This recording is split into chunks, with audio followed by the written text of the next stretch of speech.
USC falls under 500 for the first time in the Lincoln Riley era. Teams are calling the Rams about Cooper Kupp, who's technically still injured, and first impressions of the new look Kings kind of make you wish for a do-over. Good morning. I'm James. This is your daily dose of sports and snark for the greatest sports city in the world, Los Angeles. This is the faithful Angelenos morning report.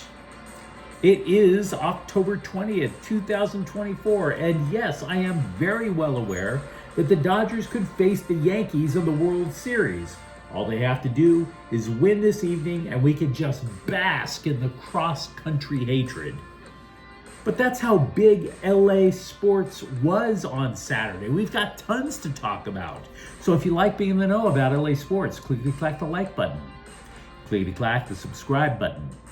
There's a notification bell. Hit that. It'll let you know when we drop new content. Sharing is caring. Let people know we exist, and by all means comment. Now, we have a super duper expanded look at the scoreboard. Starting with Maryland 29, USC 28. The Trojans are Team Whiskey D. Can't say what the D stands for in regular life, but you know damn well what I'm getting at. They reach their peak. They think they're going to get what's theirs. Damn, Whiskey D. As a result, USC is below 500, and their chances just to be bowl eligible is now in jeopardy. Not simply the college football playoffs, a bowl game. In each of the last 2 weeks, they led by 2 touchdowns before, damn, can't finish. And it's not just like it's been going on for 2 weeks either. In every loss the Trojans have had this year, they blew a fourth quarter lead. Hell, the Trojans are 2-9 in their last 11 one-score games. It is literally like the ghost of Alex Grinch has taken over the body of Lincoln Riley, taking responsibility after a poor performance and yet not getting better results. So, if you're a USC fan, as I am, I'm going to give you an opinion which I know is in the minority about Riley. But understand, I hear you. I know your anger. USC hired Riley with the idea that he would bring the program back to Pete Carroll levels of success. In Carroll's third season at USC, he was 12-1, won a national title. So trust me, I do in fact hear you. Riley is the 4th highest paid coach in college football. It is very fair to say, hey, where are the wins? But there are scribes from sea to whining sea claiming that this is an all-time low, conveniently forgetting Clay Helton, the guy Riley replaced. If you're a little older like me, they're forgetting Ted Tollner, Paul Hackett. That's a problem with these scribes. They all have long-term memory issues. They have this great thing called the interweb, and nobody bothers to look up actual history. Now, as for firing Riley, at this point, I do have a problem with that. But I am perfectly willing to hear you out in the comments thread. First of all, we all knew the program had to be rebuilt. Everything. And there has been progress in terms of size of the players, recruiting, defensive coaching. If USC can manage to get to a bowl game and you fire Riley, the new coach is going to want his own staff. No more dance on limb. All of that defensive brain power, gone. All the recruiting that's been going, gone. Because you fire Riley, that recruiting class is going to fracture. And you could easily slide straight to the bottom of the Big Ten, perhaps even being worse off than UCLA was going into this year after Chip Kelly abandoned them at the last minute. And by the way, you fire Riley, I've read reports that the school would be on the hook for about $80 million. Now, as for this loss, Miller Moss threw for 336 yards and 3 touchdowns. Woody Marks rushed for 81 yards and another touchdown. They were both outclassed by Billy Edwards, who rushed for the game-winning score with less than a minute to go and passed for 2 more touchdowns for the Terps. So trust me, we got a lot more scoring to talk about with the other teams across LA. But yes, I want to hear from you if you're a USC fan. UCLA 35, Rutgers 32. The Bruins offense is alive. Ethan Garbers passed for 383 yards and 4 touchdowns, rushed for the 5th as UCLA snapped a 5-game losing streak. 4 Bruins receivers caught at least 5 passes. This is probably what a lot of people were hoping for when they hired Eric Bieniemy as offensive coordinator. Keegan Jones, Maliki Madavao, pardon me if I mispronounced his name, obviously. They each gained more than 100 yards receiving. I will be willing to admit Rutgers made it close with 2 touchdowns in the final 11 minutes. But this team, well, the Bruins may not be that good, but when you've been that bad, any win makes it look like you're trending up. Maybe it is the start of something. Houston 2, Galaxy 1. Gabriel Peck tied the match with a penalty in stoppage time, but Daniel Steres scored for Houston on the final play of the game, which cost his former team the top seed in the Western Conference of MLS.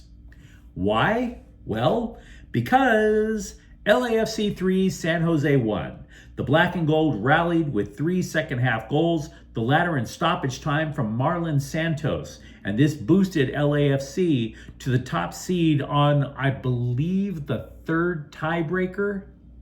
They were tied atop in points in the conference, tied for the number of wins, so they went to goal differential, where LAFC was better, by 1. That's how close they were, the Galaxy and LAFC. Dennis Bouanga and Edward Atuesta scored. LAFC, as the top seed, will await the winner of a wild card game, Portland and Vancouver. The black and gold will play next weekend. The Galaxy, meanwhile, will host Colorado. The precise dates for those 2 matches have yet to be determined. Meanwhile, today, the Mets are in town to face the Dodgers at 5, Game 6 of the National League Championship Series, with the Dodgers holding a 3-2 advantage in the best-of-7. We believe the Dodgers are going to start Landon Knack versus Sean Manaea, who picked up a win for New York in Game 2. Should the Dodgers win, they'll face the Yankees for the 12th time in the World Series, the first time since 1981, back when I still had a future. Las Vegas is at the Rams at 1 o'clock. The Rams are 1-4. Only 4 teams in NFL history have started 1-5 and made the playoffs. Kinda must win. The Kings are at Anaheim at 5. The Kings have put goalie Darcy Kemper on the injured reserve list. They have summoned Phoenix Copley, but Dave Rittich is expected to get the lion's share of the playing time in net. Utah is at Angel City at 4:30. Angel City has no choice. They have to win both of their remaining matches and hope that 8th place Bay FC loses both. Otherwise, the wealthiest women's professional team on the planet gets eliminated. And after all of that scoreboard talk, let's get to the news. Back in the day, NFL trade lines would mean nothing. Seriously, no trades would ever happen on NFL trade deadline day. You would be looking forward to something happening, trying to fool yourself into thinking that this was every bit as valuable as, say, Major League Baseball trade deadline day. And all you'd get for your troubles is a tumbleweed rolling across your laptop screen. The NFL trade deadline used to be the MySpace of sports deals. Only this year, there's a market for wide receivers. 2 big-name receivers have already been sent to new locales. And there are at least 3 or 4 teams, the Chargers being one of them, desperately wanting to upgrade the receiving corps. NFL.com is reporting that the Rams have taken calls about Cooper Kupp. Doesn't mean that they've put him on the trade block. People are calling about him. If the Rams lose their next 2 games, which includes, by the way, a quick turnaround on Thursday Night Football against Minnesota, there might be a reason to believe that a deal could be struck. By the way, the trade deadline day is November 5th.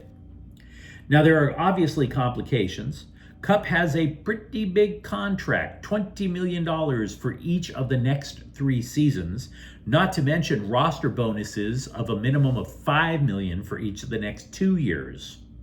And by the way, Kupp has only played in 2 games this year. He hasn't played since week 2 because of a high ankle sprain. The Rams haven't even said that he's going to be playing today. And yet, he's one of the hotter names now on the trade market. If you are a Kings fan, and I am, do you miss the 1-3-1? Be honest with yourself. Do you kind of miss it? They wanted to let their offensive talent free, breathe, just expand, spread thy wings and fly. But by doing so, it put the defense, without Drew Doughty, and some pretty shaky goaltending at risk. There is a group, an analytics group, and believe you me, you can just throw analytics against the wall and try to make it sound profound. More often than not, it's really not. But this analytics group called Natural Stat Trick claims that the Kings have allowed 102 scoring chances through 5 games this year, compared with 85 through 5 games last year. If you are wondering about how the Kings have strategically attempted to fill the void left by Doughty, it's primarily been on Vladislav Gavrikov. The dude played almost half the game against Montreal a couple of days ago, 28 minutes. It's fair to say that Brant Clark, in his first full season in the NHL, hasn't been overwhelmed yet either. But in 2 games of that first 5-game stretch, back-to-back games, they allowed 14 goals, guys.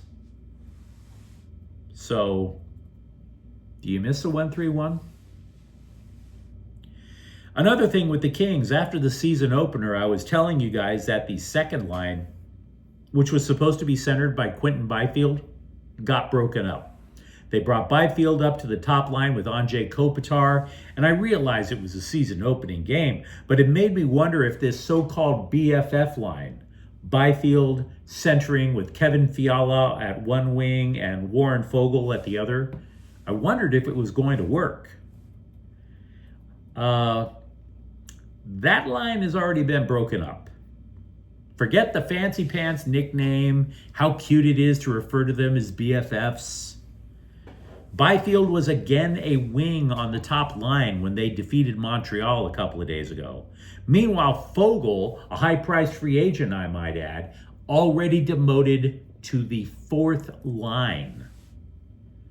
The BFF line didn't even generate a goal in its time together, not one, which matters after 5 games. Moreover, they gave up 2. Now, Jim Hiller, for his part, says he still believes in Byfield as a center. But who is he going to center with?